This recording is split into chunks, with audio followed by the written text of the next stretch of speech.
GHMC Jillelaguda చందన చెరువులో పేరుకుపోయిన గుర్రపు డెక్కె ఆకులు, బురద, మట్టిని తొలగించే కార్యక్రమాన్ని మహేశ్వరం నియోజకవర్గ మాజీ మంత్రి ఎమ్మెల్యే సబితా ఇంద్రారెడ్డి ప్రారంభించారు.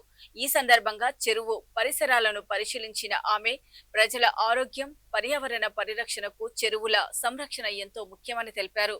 చెరువులు మన ప్రాంతానికి జీవనాధారమని, చెరువులను పరిశుభ్రంగా ఉంచడం ప్రతి ఒక్కరి బాధ్యతని, ప్రభుత్వం, స్థానిక సంస్థలు కలిసి చెరువుల అభివృద్ధికి కృషి చేస్తున్నాయని, ప్రజలు కూడా సహకరించి చెత్త, ప్లాస్టిక్ వ్యర్థాలు చెరువుల్లో వేయకుండా జాగ్రత్త పడాలని, చందన చెరువును అందమైన పర్యావరణ కేంద్రంగా తీర్చిదిద్దడం మా లక్ష్యమని అన్నారు.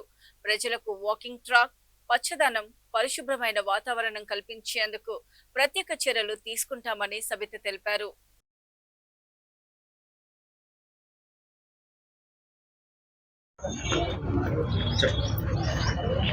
అందరికీ నమస్కారం. ఈరోజు జిల్లెలగూడ చందన చెరువులో గుర్రపు డెక్క చాలా రోజుల నుండి ఇబ్బంది పెడుతుంది.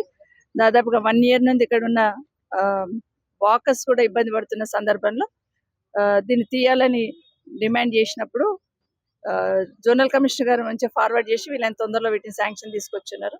శాంక్షన్ తీసుకోవడం కాదు, వర్షాకాలం ఇంకొక 15 రోజులు అయితే వర్షాకాలం స్టార్ట్ అవుతుంది. అంత లోపల ఖచ్చితంగా ఈ గుర్రపు డెక్క తీసేయాలని, వీలైనంత తొందరలో చేయాలని అధికారులను కూడా కోరడం జరిగింది. దాన్ని అందుకని ఈరోజు స్టార్ట్ చేస్తున్నాం.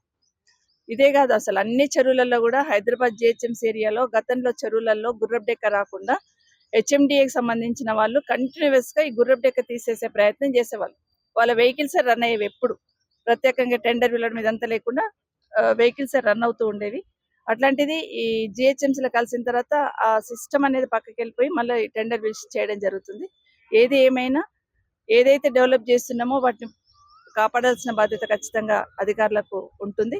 అదే కాకుండా చందన చెరువులో గతంలో డ్రైన్ వాటర్ వచ్చేది కాదు, ఈ మధ్య డ్రైన్ కలిపేస్తున్నారు. దాన్ని కూడా డైవర్ట్ చేయమని ఆదేశించడం జరిగింది. వీళ్ళ తొందరలో దాన్ని కూడా డైవర్ట్ చేస్తాం.